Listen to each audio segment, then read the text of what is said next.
Hello students, welcome back to Paddle West. Today we will solve Cambridge Book 1, Reading Test 1. This is the best detailed discussion you will find on the internet. The first passage is a spark, a flint, how fire leapt to life.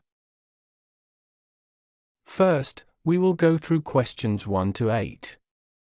This is a summary of early fire lighting methods, and we need to fill in the blanks from the list of words.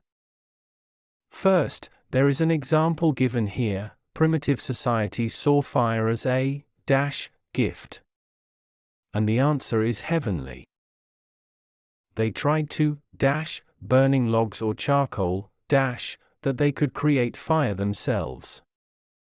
It is suspected that the first man-made flames were produced by In the first question, there is a blank after to. To is always followed by a verb, only the first form of the verb. We will check the verbs from the list. We have preserve, smoke, make. We also have surprised, but it is the second form, so it can't be used here. There are some keywords like burning logs, charcoal. Now, we will go to the passage and find these keywords. At the end of this paragraph, we can see the keywords, burning logs, carrying charcoal in pots. We will read the full line, to understand the meaning. Unable to make flame for themselves, the earliest people probably stored fire, by keeping slow-burning logs alight, or by carrying charcoal in pots. From here, we can get our first answer. It is given that earliest people probably stored fire. So we have stored fire. We had selected 3 options: preserve, smoke, make. Preserve means store. So the answer is preserve.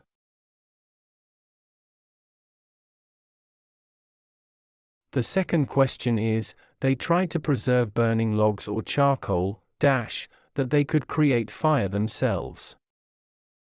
This question is the continuation of the same line, so we may get our second answer from the same sentence in the passage.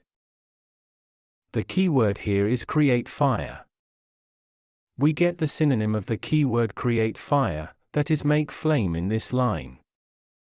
Unable to make flame for themselves, the earliest people probably stored fire. We will try to put some words in the blank and check which word makes the line sound correct. They tried to preserve burning logs or charcoal, despite that they could create fire themselves. No. They tried to preserve burning logs or charcoal, unaware that they could create fire themselves. Sounds good. They tried to preserve burning logs or charcoal, lacking that they could create fire themselves. This doesn't make any sense. They tried to preserve burning logs or charcoal, without that they could create fire themselves. This also sounds bad. They tried to preserve burning logs or charcoal, realizing that they could create fire themselves. Meaning becomes totally wrong. They tried to preserve burning logs or charcoal, surprised that they could create fire themselves. No. So, the answer for this question is unaware. So the sentence becomes, they tried to preserve burning logs or charcoal unaware that they could create fire themselves. Perfect. Third question. It is suspected that the first man-made flames were produced by The keywords here are man-made flames and produced. Let's look in the passage. How and where man learned how to produce flame at will is unknown. It was probably a secondary invention, accidentally made during tool-making operations, with wood or stone. From here it is clear that the first man-made flames were produced accidentally. The word which matches accidentally is chance. The line becomes, it is suspected that the first man-made flames were produced by chance. So, chance is the third answer. Fourth and fifth question. The very first fire lighting methods involved the creation of dash by, for example, rapidly dash a wooden stick in a round hole. Keywords are very first fire lighting methods. Wooden stick. Round hole. Let's look for the keywords. Studies of primitive societies suggest that the earliest method of making fire was through friction. European peasants would insert a wooden drill in a round hole and rotate it briskly between their palms. From here it is clear that the answer for fourth is friction, and fifth is rotating. The very first fire lighting methods involved the creation friction by, for example, rapidly rotating a wooden stick in a round hole. Next question. The use of dash, or persistent chipping, was also widespread in Europe and among other peoples such as the Chinese and dash. For the sixth blank, the keyword is chipping. We can find the word chipping here. Let's read the full sentence. Percussion methods of firelighting date back to Paleolithic times, when some Stone Age toolmakers discovered that chipping flints produced sparks.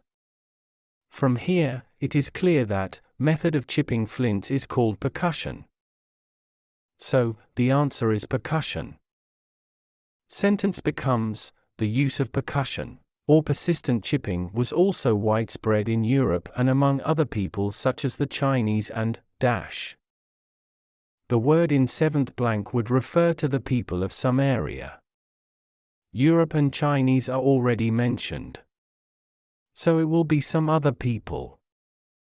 Chinese are mentioned here, and Europe is mentioned there. Eskimos are mentioned just above the Chinese. We will read the full lines. In Arctic North America, the Eskimos produced a slow-burning spark by striking quartz against iron pyrites, a compound that contains sulfur. The Chinese lit their fires by striking porcelain with bamboo.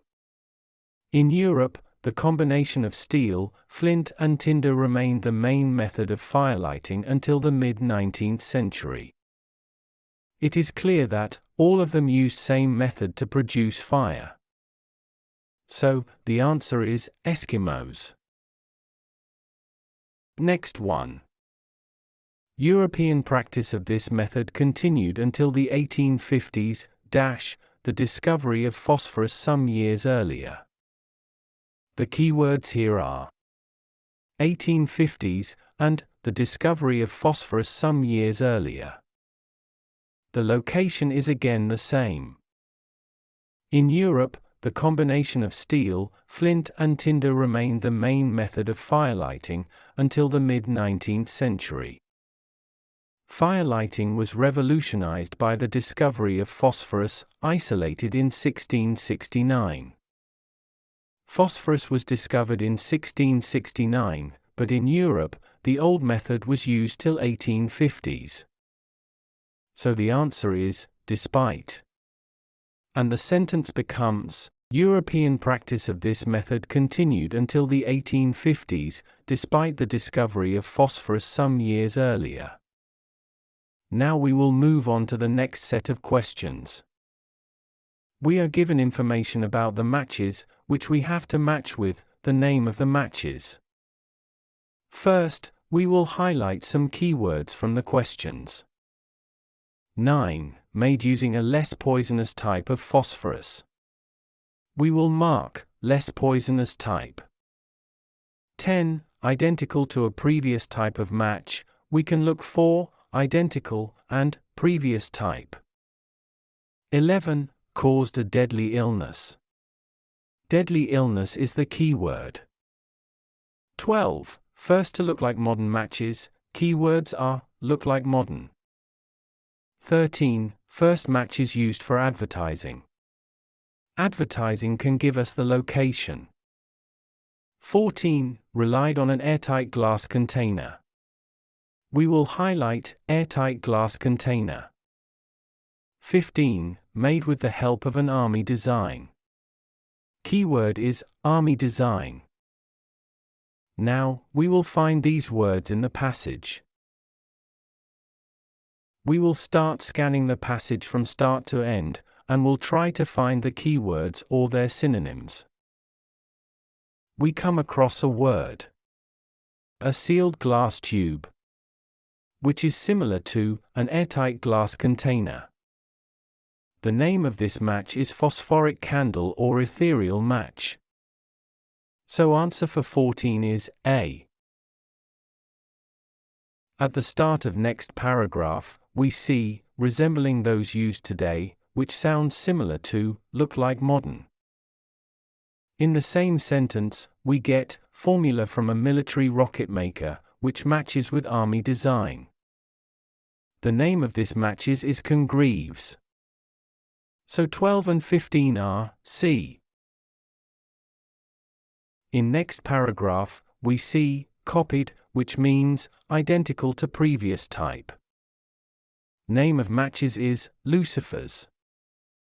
So 10th is, D.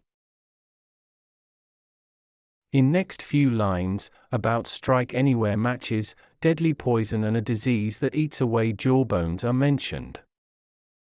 So answer for 11 is E. Second column, first para, non-toxic, meaning less poisonous is mentioned for, Lundstrom's safety matches. So 9 becomes F. Finally, in the second last paragraph, book matches and advertising are mentioned, which makes 13 G. I hope that this video was very useful for you. Please tap the like button, and for more videos on IELTS and PTE, subscribe to our channel, Paddle West. Have a good day.